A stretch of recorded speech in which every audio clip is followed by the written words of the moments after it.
Olá, meus amigos caóticos. Tudo bem com vocês? A história de hoje é sobre o cara mais funcionário do mês que o Imperium já produziu, Robot Guilliman, o Big G.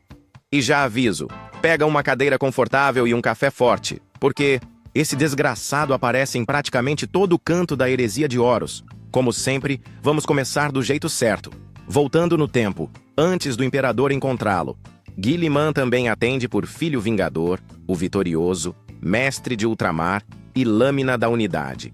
E sim, todos esses títulos ele provavelmente merece.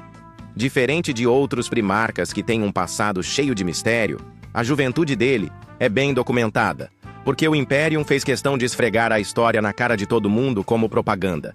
Mas no meio dessa baboseira oficial, tem uns fatos sólidos. O Imperador fez os primarcas usando o próprio DNA turbinado, criando cada um com poderes únicos. Aí veio o caos.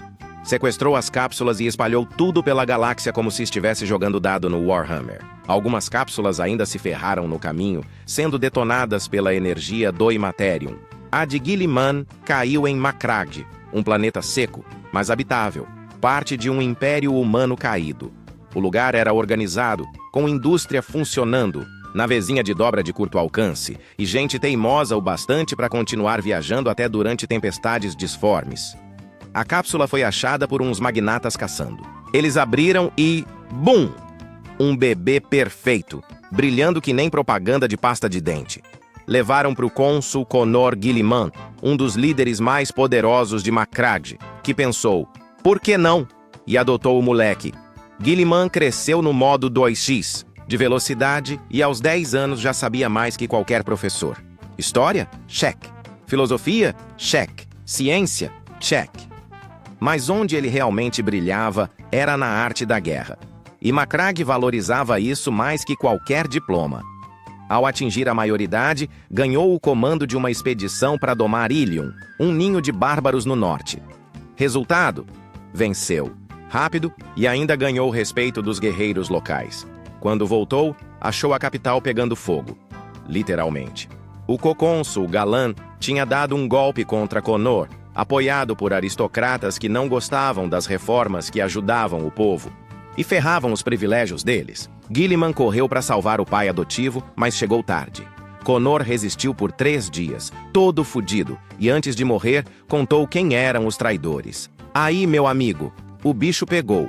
Guilliman entrou em modo John Wick do futuro, esmagou os rebeldes, enforcou o conspirador, demoliu a velha aristocracia e montou uma meritocracia militar. Trabalha direito, você sobe. Pisa na bola, punição draconiana. Distribuiu tecnologia, arrumou a economia e transformou o exército de Macragge numa máquina de guerra. Enquanto isso, o imperador estava chegando perto, mas uma tempestade disforme o segurou por 5 anos. Quando finalmente pisou em Macragge, encontrou um mundo limpo, rico, seguro, com comércio espacial e até umas guerras ganhas nos sistemas vizinhos. O imperador olhou para Guilliman e pensou, achei o meu gerente geral. Inteligente, organizado, estrategista. Mas ninguém ali imaginava o quão longe ele ainda ia chegar. A 13ª Legião caiu no colo do Guilliman rapidinho, e o cara nem precisou de manual de instruções. Em 2 goles de café ele já tinha entendido a galáxia, a grande cruzada e todos os detalhes do recém-criado império. Os ultramarines ficaram tão felizes que quase fizeram festinha surpresa. Mas ao invés de só sentar na cadeira de chefe, o Big G resolveu virar o arquiteto do rolê inteiro. O plano dele? Criar uma máquina de guerra que não dependesse de ninguém. Tudo estaria no controle dele. Suprimentos, naves, fábricas de munição, planetas inteiros só para recrutar gente. Não era só sobre ganhar batalhas, era sobre manter o show rodando para sempre e deixar o imperador sorrindo de orgulho. Ou o mais próximo que aquele desgraçado chega de sorrir. E diferente de outros primarcas que se contentavam com o próprio quintal, Guilliman olhou para Macragge e pensou, isso aqui vai ser só o QG. Vou expandir até virar um condomínio galáctico. Era o embrião de Ultramar, um projeto de décadas, e que só seria interrompido quando Horus resolveu fazer o papel de filho ingrato. Enquanto isso, ele pegou a Legião e deu um reboot completo. Criou uma estrutura mega detalhada, meritocrática, com base na política e militarismo de Macragge e nas lições aprendidas das outras legiões. O resultado foi uma máquina de combate perfeita, Na prática, coragem, disciplina e adaptabilidade. Na teoria, planejamento, análise e avaliação. O indivíduo importava, mas só enquanto servisse ao todo, e se morresse, tinha que ser por um motivo que valesse a pena. Se fizesse bonito, ganhava honra e mais responsabilidades. Um baita parabéns, agora trabalhe mais. O visual também mudou. Armaduras azuis com detalhes dourados e aquele U estiloso que virou marca. Registrada. Base oficial em Macragge, comando independente da região, 12ª Frota Expedicionária, reorganizada e turbinada, com naves fresquinhas de Marte. Durante quase 100 anos, eles varreram o norte, leste e sul da galáxia, pegando mais mundos que qualquer outra legião e deixando tudo arrumadinho. Governo funcional, defesas prontas e integração total ao Império. Isso mantinha as rotas de suprimento firmes e acelerava as conquistas. E a 13ª já era boa em se recompor antes mesmo de Guilliman. Com ele no comando, o crescimento foi absurdo. Recrutas vinham de Macragge e de dezenas de mundos novos. A peneira era pesada, mas tinha tanta gente que a legião passou das 250 mil cabeças. A frota, que já era gigantesca, foi dividida em várias menores para alcançar ainda mais longe. Rolavam boatos que os portadores da palavra e a Legião Alfa estavam chegando perto em tamanho, e até a teoria maluca de que as legendas urbanas das legiões desaparecidas na real tinham virado reforço para os ultramarines. Antes da treta da Guerra Civil, Ultramar já era os 500 mundos, um império dentro do império. Isolados no leste, com poder e músculo para intimidar qualquer um, Guilliman e sua galera viraram um problema grande demais para os traidores fingirem que não existia. Desde que botou as mãos no volante da 13ª Legião, lá pela 4ª década solar da Grande Cruzada, Guilliman transformou os ultramarines numa máquina de guerra tão afinada que dava até inveja. Organização impecável, logística afiada e um histórico de vitórias que parecia currículo de político em época de eleição. No ano 899, M30, o cara tinha cerca de 166 mil Astartes prontos para partir o universo no meio. Quase no patamar de superioridade numérica que eles iam ter na heresia de Horus. Era o auge, mas, mesmo com todo esse brilho azul, tinha uma mágoa que não saía. A surra que a legião levou na tal rebelião do aglomerado de Osíris, antes mesmo de Guilliman reencontrar sua galera. Esse fiasco, comandado por Marius Gage, virou trauma coletivo, passando de veterano para recruta como lenda urbana que ninguém queria lembrar. Guilliman sabia que só tinha um jeito de apagar essa mancha. Achar aqueles desgraçados dos híbridos osirianos e apagar eles do mapa. O homem estudou tudo. Relatórios, gravações, restos de dados das naves que sobreviveram. Ficou anos roendo o osso, esperando a chance. Só que nada. Só boatos e histórias mal contadas de massacres, até que no final de 899, M30, veio o momento. Notícia fresquinha de que os híbridos tinham aparecido e caído na porrada com a 12ª Legião, ainda chamada de Warhounds, antes do Angron chegar para ensinar o significado de terapia de raiva. O comandante deles, Praetor Arad Krug, estava no meio de uma treta contra orcs em Eurídice Terminal, quando uma terceira força apareceu e atacou todo mundo. Os híbridos, usando poderes mentais, escravizaram hordas de orcs e mandaram eles se matarem entre si. Os Warhounds aguentaram, mas estavam sendo engolidos. A confusão só não virou massacre porque mais orcs apareceram e começaram a bater em tudo que se mexia, virando um circo intergaláctico. Quando a frota de retaliação dos ultramarines chegou, o sistema já era um cemitério espacial, com destroços em chamas e radiação até na sopa. Arad Krug, todo arrebentado, contou como os híbridos tentaram escravizar também os imperiais. Guilliman ouviu e recusou qualquer ajuda. Essa seria uma vingança só dele e dos seus. O plano? Simples e na voadora. Nada de bombardeio orbital, nada de vamos analisar a situação. Foi 100 mil ultramarines direto no casco das naves, inimigas. Gunships e arietes de assalto, entrando como se fosse festa open bar, tomando rajada de energia elemental e travando combate corpo a corpo nos corredores. Lá dentro, eles encontraram os híbridos sem armadura, magros, retorcidos, brilhando, de energia psíquica e atacando com rajadas mentais. Para cada Ultramarine que caía, vinha mais uma dúzia no vácuo. Os veteranos de Terminator abriram caminho até o coração das naves, enchendo tudo de cargas explosivas e implosivas. No clímax, Guilliman trombou com o tal rei híbrido. Uma coisa que parecia meio demônio, meio robô antigo. Enquanto eles trocavam porradas, o bibliotecário Ptolemy duelava com a criatura no plano psíquico até se sacrificar para salvar o Primarca.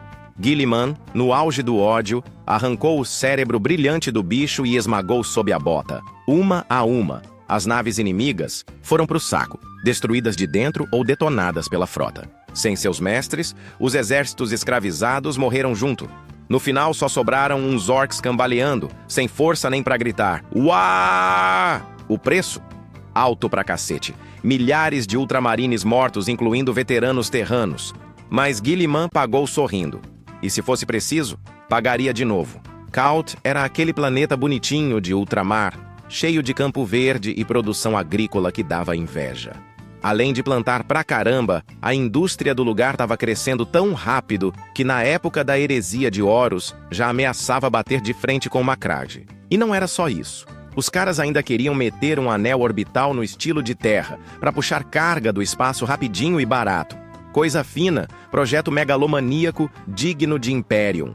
Aí temos Guilliman, nosso gerente-geral dos Ultramarines, com uma boa parte da 13ª Legião, estacionada perto das luas de Saturno, quando Horus manda aquele zap. Reúne todo mundo em Kalt. A galera mais vivida olhou e pensou. Isso tá com cheiro de treta. A desculpa oficial? Melhorar.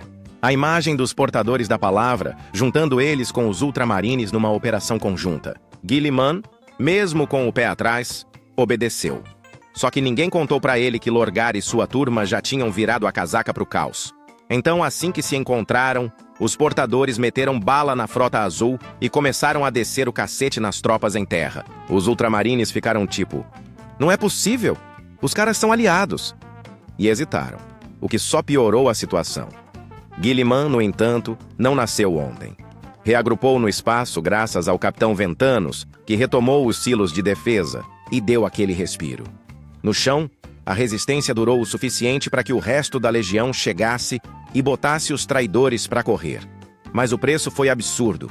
E para coroar a palhaçada, antes de saírem, os portadores usaram as defesas orbitais de Kalt para torrar o próprio Sol do sistema, transformando a superfície do planeta num inferno radioativo. E ainda teve Erebus, aquele filho da puta profissional, invocando a Ruin Storm, uma tempestade disforme gigante que isolou o ultramar do resto da galáxia, cortando qualquer reforço para a Terra.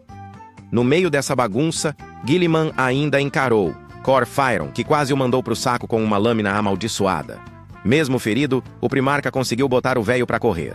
Enquanto isso, parte da 13ª Legião ficou presa no subterrâneo de Kalt, travando uma guerra sangrenta contra os portadores que também tinham ficado por lá. O estrago final? 11.422. Ultramarines mortos, 28.392. Incapazes de lutar. E quase 40 mil que tiveram que ficar no planeta, seja protegendo civis ou porque simplesmente não dava para sair. 500.000 de soldados imperiais e uns 50 mil portadores da palavra também foram pro beleléu. E muitos dos que sobraram ainda ficaram mais de 10 anos brigando nos túneis. A frota dos Ultramarines ficou tão detonada que qualquer operação fora de ultramar virou quase impossível. Só 5 capítulos e alguns destacamentos não participaram da batalha, criando aquele climão interno. Veteranos de Kalt de um lado, os turistas que não estiveram lá do outro. Resultado? Esses, não marcados, acabaram mandados para missões longínquas e, mais tarde, foram dos primeiros a serem separados na segunda fundação. Depois da cagada épica em Kalt, onde Lorgar, o padreco fanático dos portadores da palavra, e seu pitbull de estimação, Angron dos Devoradores de Mundos, decidiram que Ultramar era playground deles, começou a famigerada Cruzada das Sombras. Basicamente, enquanto os Ultramarines ainda estavam se recuperando da porrada em Kalt, os dois desgraçados saíram metendo fogo em tudo que era mundo isolado. Guilliman, o CDF dos Primarcas, não deixou barato e foi atrás deles até Nuceria. Lá, caiu no pau com Lorgar e percebeu que o mané antes fraquinho agora estava batendo bem mais pesado. Pra piorar, Angron chegou igual um rolo compressor, deu um couro no Robalt e só não mandou o cara pro saco porque os Ultramarines entraram no meio e resgataram o chefe. A 13ª Legião ficou arrebentada e presa pela Ruinstorm, sem conseguir mandar nenhum oi pro resto dos lealistas ou ajudar na treta de terra. Isolado, Guilliman falou: "Quer saber? Vou fechar minha própria quebrada aqui nos 500 mundos de ultramar e transformar Macragge no QG do rolê." A sorte é que eles tinham um cheat code, o Pharos, um treco alienígena encontrado em Sota que permitia viajar no Warp sem precisar do Astronomicon. Resultado: enquanto todo mundo estava perdido na disformidade, Ultramar era o novo Imperium para quem estava preso do lado de cada tempestade. Mas Guilliman, todo formalzinho, não quis sair gritando: "Sou o novo imperador", que nem o Horus. Ele queria manter vivo o sonho do pai, não roubar o trono. Até pensou em botar outro primarca no comando. E aí chegou Lionel Johnson com os Dark Angels. Guilliman respeitava o leão, mas também sabia que o cara era mais fechado que cofre de banco. Mesmo assim, recebeu o irmão com tapete vermelho. 47 mil marines de guarda de honra e milhões de civis gritando nas ruas. Na reunião secreta, mostrou o plano e pediu pro leão assumir o trono do Imperium Secundus. Aí veio Sanguíneos com os Anjos de Sangue e todo mundo olhou para ele e disse: "Esse sim parece o Imperador versão 2.0. Resultado: Sanguíneos ficou de regente, Guilliman de senhor guardião e o leão de protetor. Logo veio o primeiro teste. Os Lordes da Noite atacaram o Pharos. Os lealistas venceram, mas o leão começou a tretar com Guilliman, querendo meter lei marcial e até arma de destruição em massa em Macragge, porque achava que Conrad Curzi estava escondido lá. O leão acabou capturando Curzi, que no julgamento soltou a bomba. Acusou o próprio leão de bombardear rebeldes pelas costas. Clima pesou, Sanguíneos e Guilliman chutaram o leão do comando. O cara sumiu, mas voltou dizendo: "Ok, deixa que eu viro carcereiro do Curzi." E aí veio a revelação bombástica. Curzi disse que o imperador provavelmente ainda estava vivo. Isso matou o Imperium Secundus de vez. Guilliman, Sanguíneos e o leão juntaram as malas e falaram: "Bora pra terra. Salvar essa porra antes que o Horus acabe com tudo." Depois que meteram Conrad Curzi no banco dos réus, Sanguíneos, Lionel Johnson e Robalt Guilliman resolveram fazer a coisa mais saudável possível na galáxia: atravessar a porra da Ruinstorm para chegar em terra e ajudar o papai imperador. Sim, agora eles tinham certeza que o velho ainda estava vivo. Só o que podia dar errado? Spoiler: tudo. No caminho, só treta. Horror atrás de horror e ainda boatos sobre um desgraçado chamado o Peregrino espalhando caos. Em Anari, a frota de Guilliman tomou uma emboscada dos portadores da palavra e o bicho quase foi pro saco com umas lâminas demoníacas. E o que ele fez? Guardou a merda das lâminas como se fossem souvenir, achando que ia estudar pra usar contra o inimigo. Aham, senta lá, Robalt. Chega a Batalha de Pang, e no meio do quebra-pau, Sanguíneos tem uma visão mística e diz: "Me leva pra Daven que eu resolvo." Guilliman e o leão engoliram seco, mas acharam que iam só explodir o planeta. Aí o anjo me solta a manobra ousada. Entra na nave do leão, leva Curzi de brinde e desce em Daven com tudo. O leão ficou tão puto que quase meteu um Exterminatus com os Sanguíneos ainda lá. Enquanto isso, Sanguíneos acaba preso num portal e vai pro soco contra o demônio Madail, enquanto Guilliman e o leão se matam para chegar nele. No templo, rola até momento Vingadores Ultimato. Os dois finalmente lutando lado a lado e quebrando um Soul Grinder do tamanho de um prédio. Depois disso, evacuação geral, torpedos ciclônicos e Daven vira poeira cósmica. Só que no lugar surge um belo atalho na Ruinstorm direto pra Terra. Pena que Horus já sabia e montou um bloqueio colossal. Guilliman e o leão decidem ser a isca, enquanto Sanguíneos e os Anjos de Sangue vão direto pro destino final. Guilliman ainda rasga caminho por centenas de mundos cheios de guerreiros de ferro, até que chega a hora da treta final: o cerco de Terra. Quando os traidores estavam quase arrombando a porta do Imperador, chega a cavalaria, ultramarines, anjos escuros e lobos espaciais. E Horus percebe que bem bonito. A luta final entre Horus e o Imperador é aquela novela que todo mundo conhece. Escudo abaixado, por arrependimento ou deboche, vai saber. Imperador mortalmente ferido, Sanguíneos morto, Dorn levando o papai para o trono dourado e o Imperium mergulhando no caos. É aí que Guilliman bota a capa de síndico do Império e sai apagando o incêndio. Os Ultramarines, que já eram gigantes, se espalham e viram mais da metade dos Astartes da galáxia. E o Roboute ainda escreve o Codex Astartes, que muda toda a estrutura dos Marines e divide as legiões em capítulos menores. Na segunda fundação, nascem 23 capítulos sucessores, os famosos primogenitores. O cara ainda fica mais de um século na ativa, batendo em traidor por aí, até que enfrenta Alfarius, ou um cosplay dele, e supostamente mata o irmão. Mas o fim chega na Batalha de Tessala. Fulgrim arma uma emboscada, os dois saem na mão e o traidor enfia uma espada envenenada na garganta do Roboute.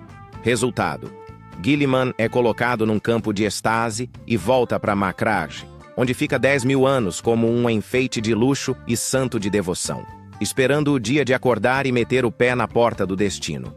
E assim termina a fase pré-ressurreição do nosso querido Roboute Guilliman. Porque, como todo bom herói de Warhammer 40k, ele não morre. Ele pausa o jogo